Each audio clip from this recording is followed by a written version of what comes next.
Hi everyone, Curtis here from Goth Rider Creations, and in today's episode I'm actually going to start building the silent zombie guitar. Stay tuned.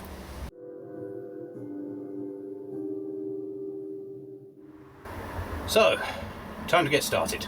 Now, because this is the budget build, I'm going to be kind of breaking down the prices as I go. So, the one part you've already seen already is the donor guitar. Now this came to £20. Yeah, I know, pretty cheap. I got this just before Christmas. It was, yeah, usually you think you get them after Christmas because someone upgraded, but for whatever reason, yeah, there was a lot of mold and nastiness all over this neck. You see all the fingerprints and everything on there. It was absolutely gross. So yeah, I think that probably helped. The frets are in really good condition, the strings are nasty, but yeah, it seems absolutely fine. So £20 is always a good start for that one. Now the other thing that we'll be using this time is the plan, and this cost me £2.25. And here we have it. So there we go.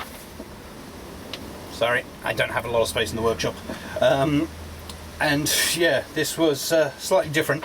I looked and looked and looked online, and there were no plans for a BC Rich Zombie. Surprisingly, I don't think that many people make them. Who knew? So I hunted, and there was no options. There are a few websites where you can download guitar templates. There's some great places, but I had no option. And I didn't want to try and freehand the guitar. It's quite a specific shape.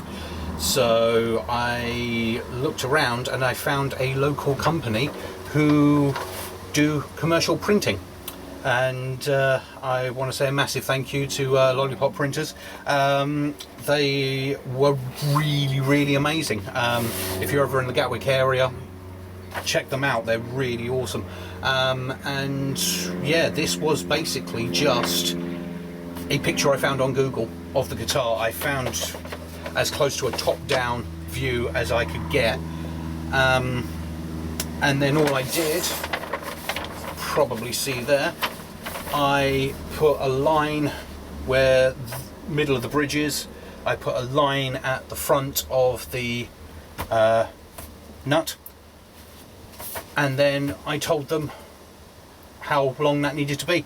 25.5-inch scale length, and they were brilliant. They literally scaled it up for me to those dimensions, used those 2 points as a reference guide, and then printed it out in AO for me. So this is absolutely brilliant.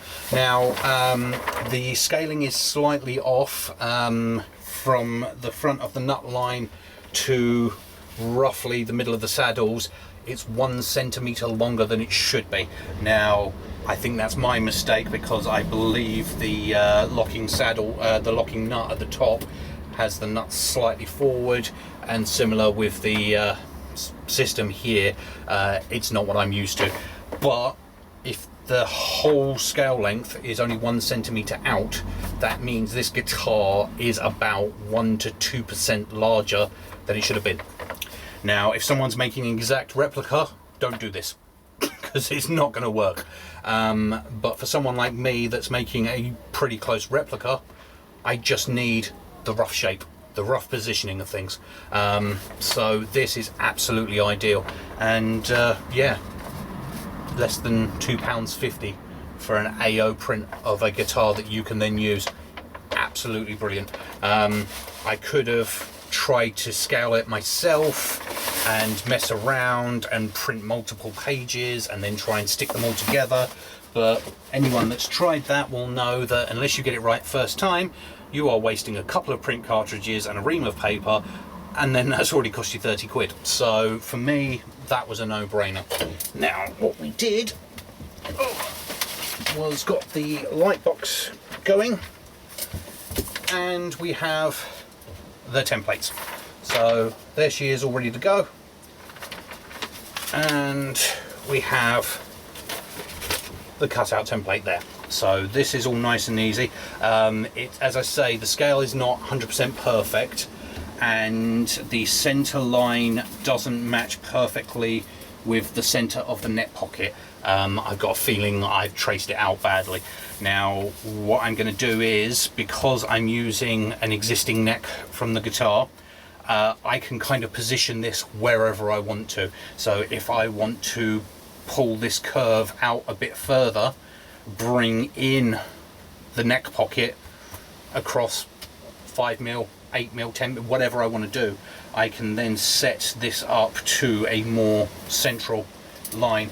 But the good thing is because we're winging this one, I can set the neck up on the body first, get that routed, get that in place and solid, and from there I can create a center line from that neck and the pocket, and from there I can then put the design on top of that and then tweak it how I want to. So that is the plan. So paperwork's done. I'm not worried too much about neck break angles or the bridge position as of yet, because this is we're having to wing it because of the plans we've got. So worst comes to worst, if I've then got to take a little shaving off of the top of the body to make sure the neck lines perfectly with the bridge, we can do that. That's not a major issue. So plan's done. Now we'll move on to the body. So as I told you in the last episode, the body is already made, already glued up and done.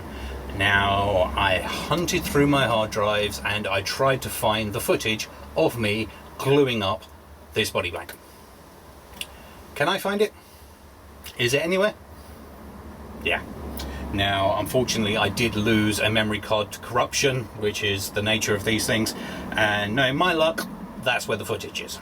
So why don't you join me in a little bit of imagination? Close your eyes and just imagine a gorgeous snowy landscape, a lovely quaint little wooden workshop, a rugged, good-looking Scandinavian man gluing up and cutting pieces of timber, rather than the fat, hairy guy in front of you. Yeah, I wasn't going to make another body blank just to show you guys how to do a body blank. It's gluing up wood. But yes, so here we have it. All the bits of pine glued together, standard tight bond, sorted. I did use the lovely clamping board. I will show you guys at some point how to use this thing, because yeah, few people seem to enjoy the episode. But yeah, here is the body, and thanks to editing, here is a template on there. So plenty of real estate, plenty of space. Put it the right way around. So yeah, I've got more than enough space to work with, and this way I can route the neck pocket and then have a look and see where this needs shifting to. It is being painted, so I'm not worried about grain orientation or anything like that. My good friend Bill, Borgonian Evolution, did mention about the knots. There are quite a few. It is pine. What I'll be doing is sanding this down. This stuff is very well seasoned, it's very well aged, so there won't be any major issues with any sap coming through, but I will use a knotting solution anyway just to be 100% sure. So this is all ready to go. Now it is slightly rough in places and there are still a few glue lines, but thanks to this thing it's come out really flat. There is barely a millimetre of deflection in any of these joints, and considering how many pieces of wood that is, that's quite impressive. I'm quite happy with that. Now if you have a wide belt sanding machine, you could just run this through on a few passes and get it cleaned up. If you had a thickness of planer, you could probably glue it as two sections and then run them through and then glue it together as a final glue up. It's probably the way you should do it. But if you don't have those tools, just get the sander out. So that's exactly what I'm going to do. I'm going to start sanding away out this with some 40 grit, get it all knocked down, get it flat, and then we can start looking at doing the routing.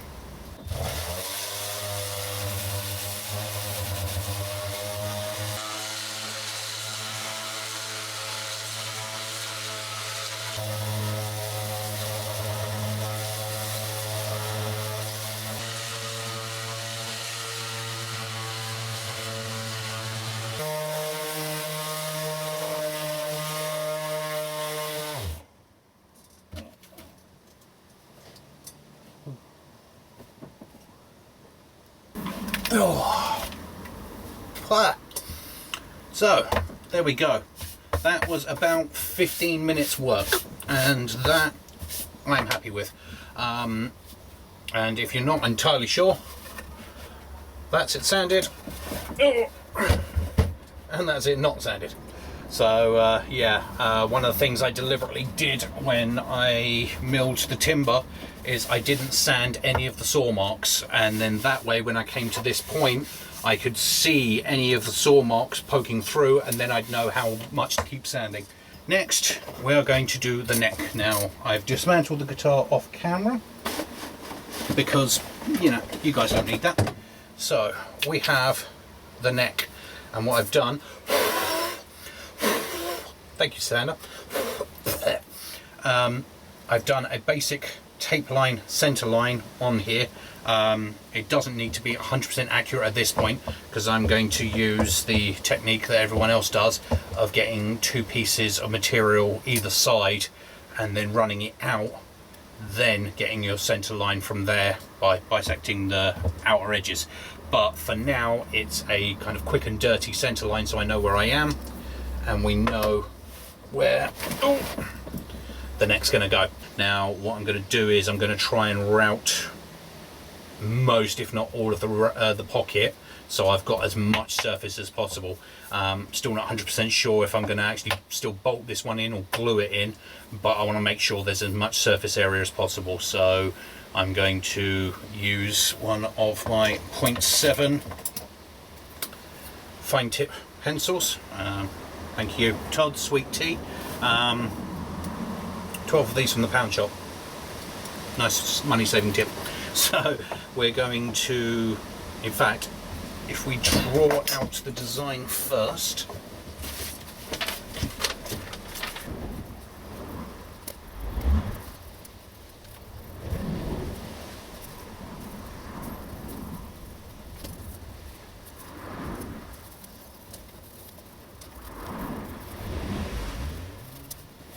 right, there we go.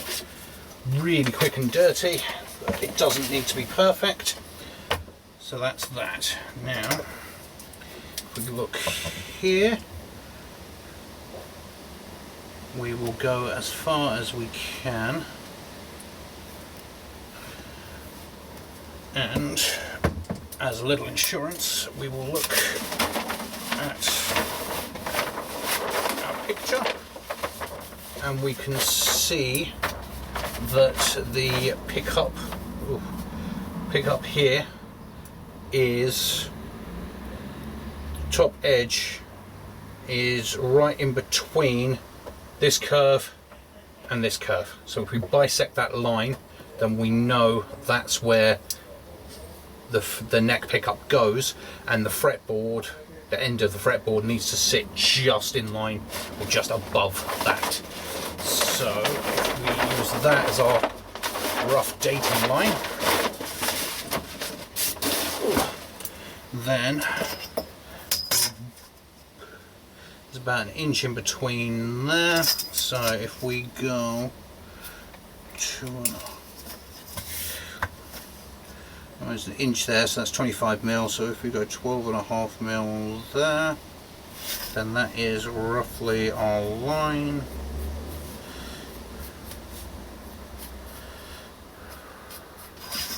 So then if we put our neck in there, then that is about right. So if we go to there, that'll be fine. The good thing is that needs be, I can shift it. It's 2 humbuckers, so if we need to shuffle it backwards and forwards a little bit, that's entirely possible. So I'm going to put that dead in line there, and that will give us a line across the back of the neck. That's our end point, and then we can look and see that that is roughly in line. So what we're going to do is get that lined up in the center, then trace this as tight to the wood as I can get it. So hopefully it doesn't move. Little sod. That will give us our line to route to.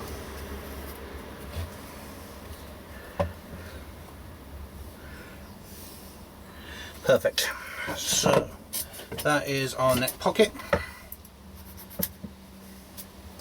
So what we're going to do is, because I don't have any routing templates, I'm going to go freehand with this. Now a lot of people say that is the worst thing you can do, but I've been watching a lot of guns and guitars lately, and yeah, you don't need a template. It's very advisable to have a template, but if you don't have one, you know, worst comes to worst, if I get this really badly wrong, I can fill the cavity with epoxy resin, and then it won't matter if it is slightly out in any direction, because it won't go anywhere. I'd like to try and get it quite tight and nice, but we'll see what happens. So if I get that like that, I will also extend out the back so we know that it will clear this slab, because I would like to fit the neck first before I cut out the shape. So we will route all of that out just to be safe. So now I get to use a new toy. Where are you? We have, and some of these tools I've had for a while, I've just not had a chance to play with them yet.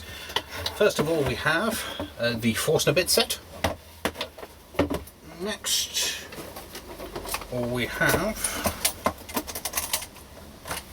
the router bit set, and I'd be remiss without the router. So I do have a full-size router, but I've never actually used it, and if my mate Jackson, a big unit, has anything to say about it, they're quite scary to use. So I'm going to stick with the palm router for now and see where we go.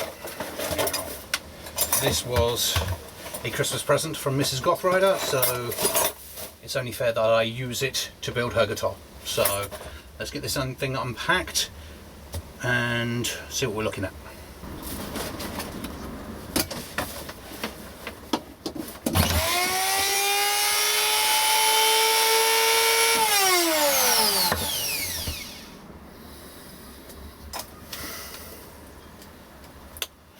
And that's why you check first. Jesus, that was fun. Bloody thing.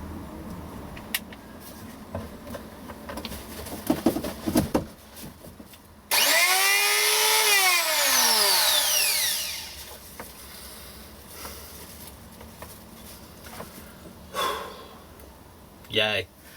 Right, so now that scared the life out of me, what we'll do is we'll start with the Forstner bits.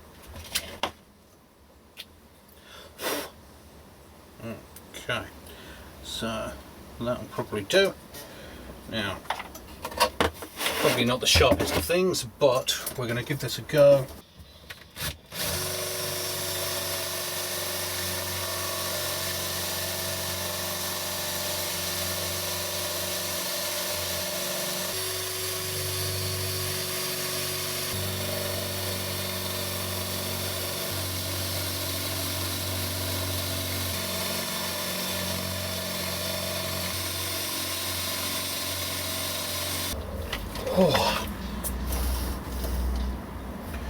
Oh, right, there. So that's taken down as far as we kind of dare for the minute. Huh. We've only gone down about 8mm, but I'd rather under than over at this point. What I'm going to try and do is route as close to this line as I can without jumping across.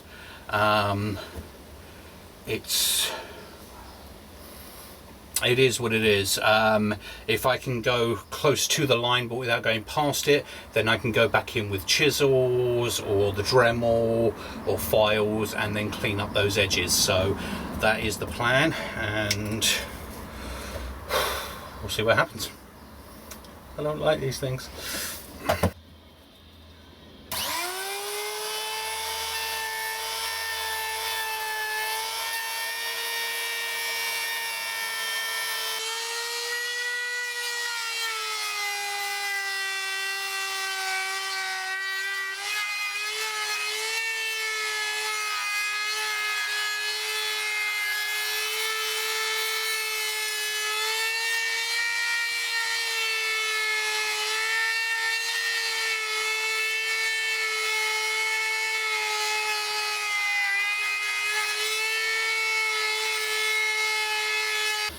Right, well, that was nowhere near as scary as I thought it was going to be. I did touch the line in a couple of spots, but I didn't go over at any position. It's really not that bad. I mean, to be fair, I've been using Dremels for years for everything and anything, so I'm kind of used to how the oscillating tools work. Other than the initial kick when it first starts, it's pretty manageable. Maybe it's just because it's small and I don't know, but that really didn't feel that bad. I think the trick is just to kind of guide it more than push it. Don't ram it into a corner, otherwise it will bind and shudder. Just let it kind of do its own thing and just sort of guide it where it wants to go. But that was fine. I didn't see any major issue with that at all. Now, let's see if I screwed this up. That is a little bit... Oh, look at that. We got it right first time, people. Right. Let me just clearance a little bit for the shoulder there.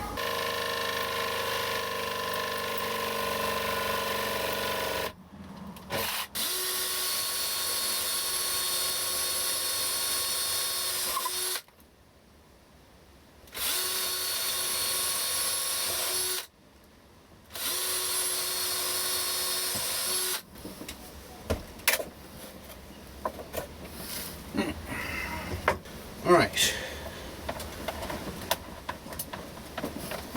there we go. That is now down in the pocket. Finally. What a nightmare. And I think that's the way people test it, isn't it? If we're going to hold up this large block of wood, that is tight enough. So we have a win. We will do, I've got a feeling I might need to adjust the depth slightly. Alright, that's now level. Alright, that's sitting at 4mm above. I will double check the measurements of the other guitar and see where that needs to lie. If anything, it being slightly up gives me some options, because once I've got the bridge in place, then I can check the string lining and work out where we're going. Because the nut is staying the same, we don't need to play with anything on that front. I will literally just put the ruler in the nut slot and then I can check and see where it needs to be. If anything, these are a little bit on the low side. We're hitting the frets before we go into anything else, but to be honest, I haven't actually checked how straight this neck is, so we can do that next time. So, plan is, next episode we will sort out the edges and get our absolute center line drawn up on both sides.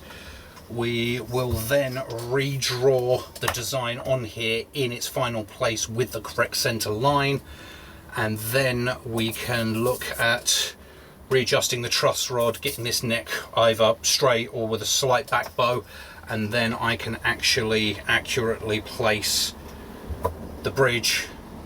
And once we've got all that in place, then we'll know where the pickups are going to go. Right, well, That was a lot of backwards and forwards, but that's a major step done. So thank you very much for joining me as always.